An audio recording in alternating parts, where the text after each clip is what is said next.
Gateway.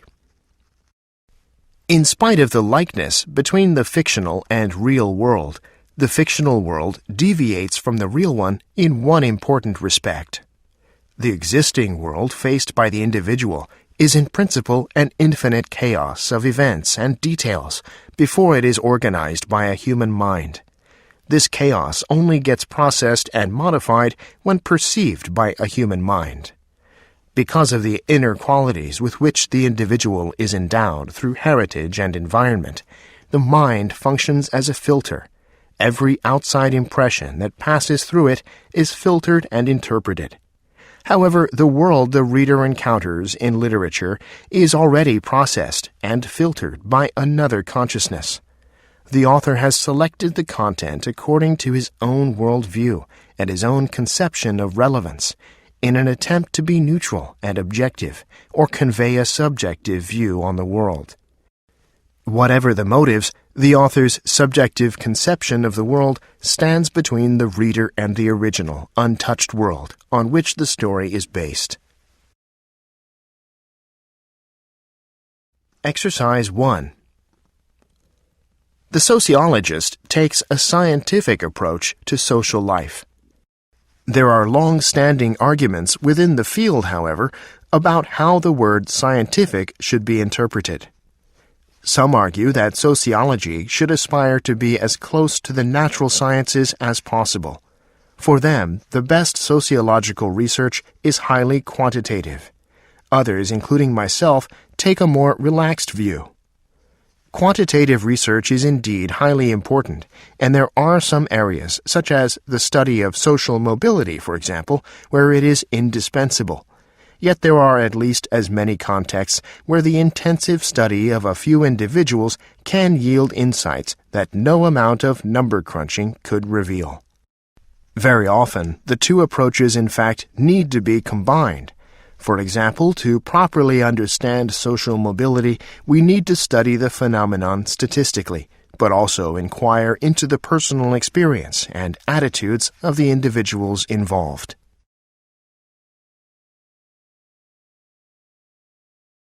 Exercise 2.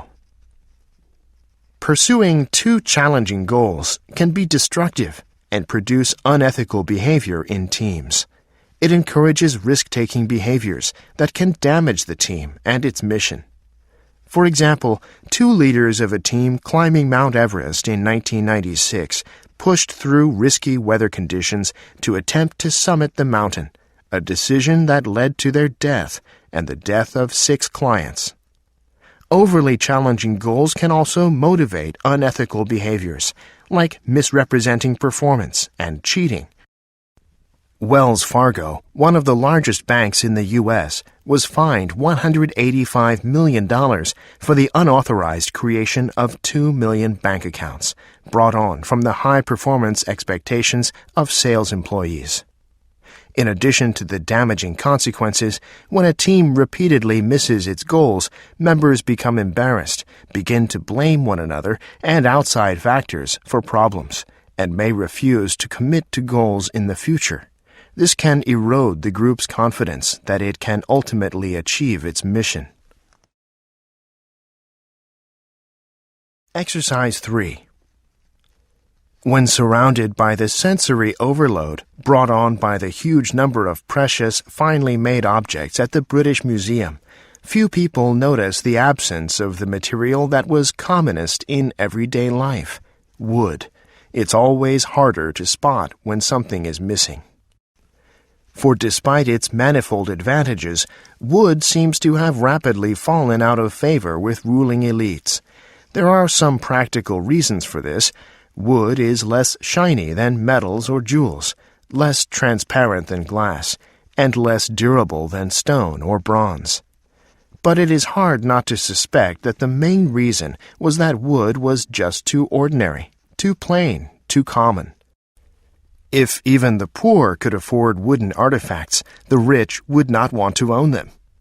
Only for objects in which the mechanical superiority of wood was an overwhelming factor in the choice of material did they accept it. Even then, the elite ensured that the artifacts they purchased were made out of particularly choice and rare types of wood and decorated in such a way as to conceal its humble origin.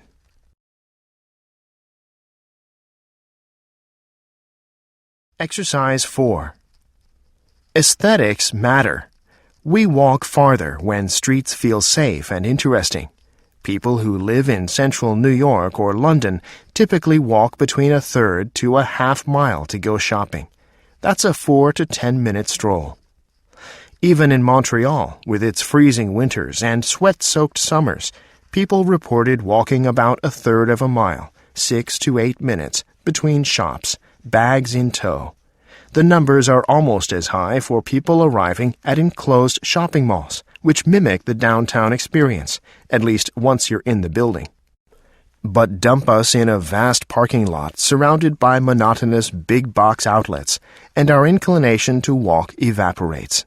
Even when equipped with shopping carts, people won't endure so much as the 3-minute stroll between retailers. Researchers observed that a third of the shoppers at a big, boring shopping center actually parked their cars 3 or more times during one visit. They just hated trudging across the asphalt desert. It felt ugly, uncomfortable, and unsafe. Exercise 5.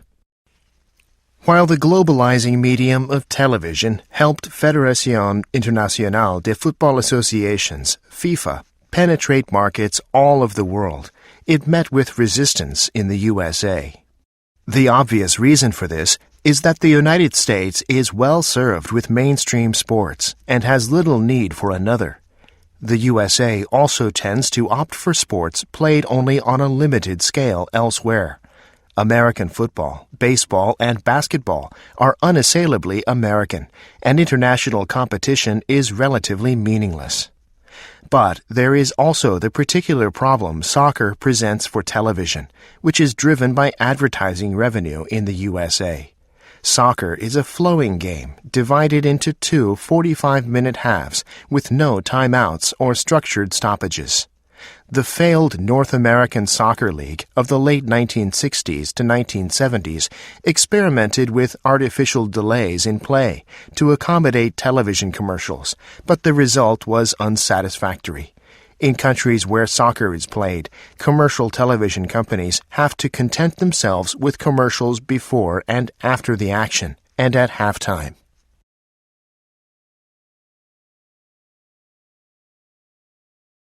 Exercise 6. The question of whether fish feel pain and respond to stress as we do has been an issue of heated debate. The main reason for the opposition is largely because of the huge commercial interests in harvesting fish from the wild. There is no doubt, however, that fish are highly intelligent animals, and their behavior suggests they are sentient. To gain an unbiased account of pain perception, it is wise to turn to evolutionary theory. It is clear from comparative physiology and molecular studies that the pain receptors in humans are almost identical to those found in fish. This should come as no surprise because we inherited them from our fishy ancestors. Similarly, the hormones involved in stress responses are very similar across all vertebrates. It would be fair to conclude that pain and stress in all vertebrates is a very similar and highly conserved phenomenon. While there are those who argue that the psychological aspect of pain may differ between animals, this is also highly unlikely since the physical detection and emotional response to pain evolved side by side with the expressed outcome being the long-term avoidance of potentially dangerous stimuli.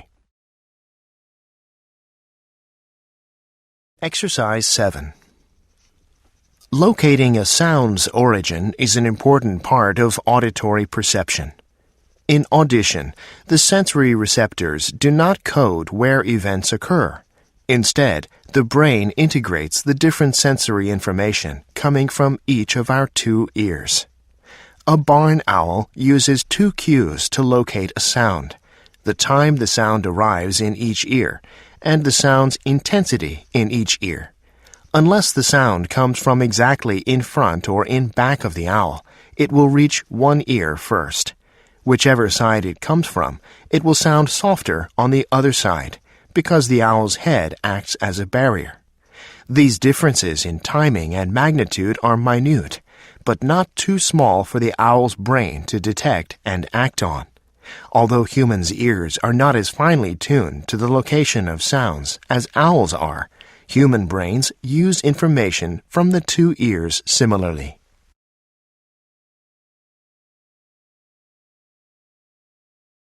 Exercise 8. Money represents purchasing power. A person who has money can purchase goods or services now. If someone does not have money now and wants to make purchases, she can rent purchasing power by borrowing. Likewise, if someone else has money now and is willing to postpone purchases to the future, he can rent out purchasing power. Note carefully the role played by the interest rate here. Presumably, the willingness to postpone purchases into the future is a function of the reward, that is, the interest rate. In particular, the higher the interest rate, ceteris paribus, the greater the reward, and hence the greater the willingness to postpone purchases into the future and lend in the present. Similar reasoning applies on the borrowing side. We can think of someone who wants to purchase goods and services but is short of the necessary funds as having two options. 1. Borrow now and purchase now. Or 2. Save now and purchase later. Because the willingness to borrow depends on the cost, among other things, we can conclude that the higher the interest rate, ceteris paribus, the less attractive option 1 appears, and the more attractive option 2 becomes.